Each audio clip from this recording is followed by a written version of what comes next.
Welcome to competitive exams corner. రీసెంట్గా చార్ధామ్ యాత్రలో భాగంగా మనకు ఎకో సెన్సిటివ్ జోన్ అనే పదం హైలైట్ అయింది. అసలు ఎకో సెన్సిటివ్ జోన్ అంటే ఏంటో ఈ వీడియోలో తెలుసుకున్న ప్రయత్నం చేద్దాం.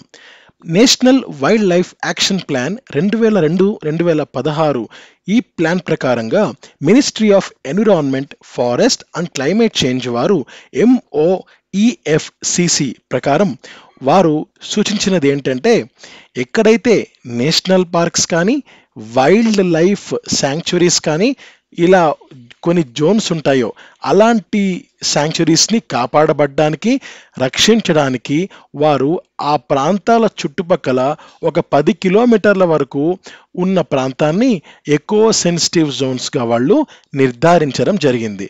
ఇది వాళ్ళు ఎన్విరాన్మెంటల్ ప్రొటెక్షన్ యాక్ట్ 1986 ప్రకారంగా ఈ యొక్క అంశాన్ని వాళ్ళు బయటికి చెప్పడం జరిగింది. మనకు ఈ పక్కన ఇమేజ్లో మనకు అబ్జర్వ్ చేస్తే మనకు ఈ ఎల్లో కలర్లో ఉన్నదంతా మనకు వాళ్ళు చెప్పిన విధంగా నేషనల్ పార్క్ అనుకోవచ్చు, వైల్డ్ లైఫ్ శాంక్చురీ అనుకోవచ్చు. ఇక్కడ ఈ ఎల్లో క్రాస్ అయ్యాక, ఈ బ్లాక్ బౌండరీ అయిపోయాక ఇక్కడ ఉన్న ఈ ఆరెంజ్ కలర్లో ఉన్నదంతా మనకు ఎకో సెన్సిటివ్ జోన్గా పరిగణింపబడుతుంది.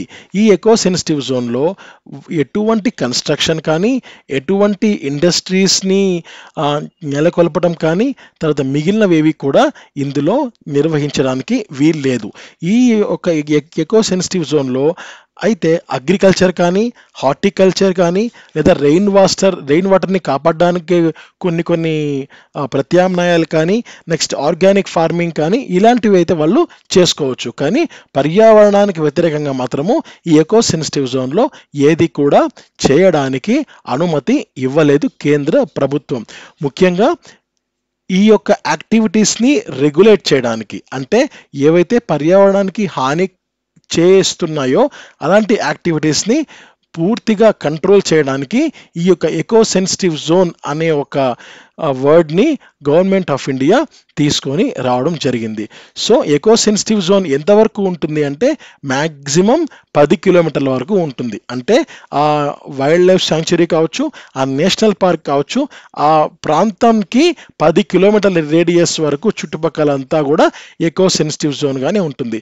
సో ఆ ప్రాంతంలో ఎటువంటి పర్యావరణానికి హాని చేసే ఏవి కూడా వాళ్ళు ఉంచడానికి వీల్లేదు. మనకి ఇమేజ్లో కూడా బన్నేర్ఘట్ట నేషనల్ పార్క్ సంబంధించి ఒక ఇమేజ్ ఇవ్వడం జరిగింది. అది 260 స్క్వేర్ కిలోమీటర్స్ అది ఎక్స్టెండ్ అయి ఉంది.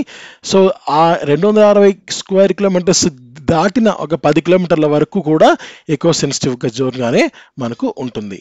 ఇది ఎకో సెన్సిటివ్ జోన్కి సంబంధించిన ఇన్ఫర్మేషన్. Thank you.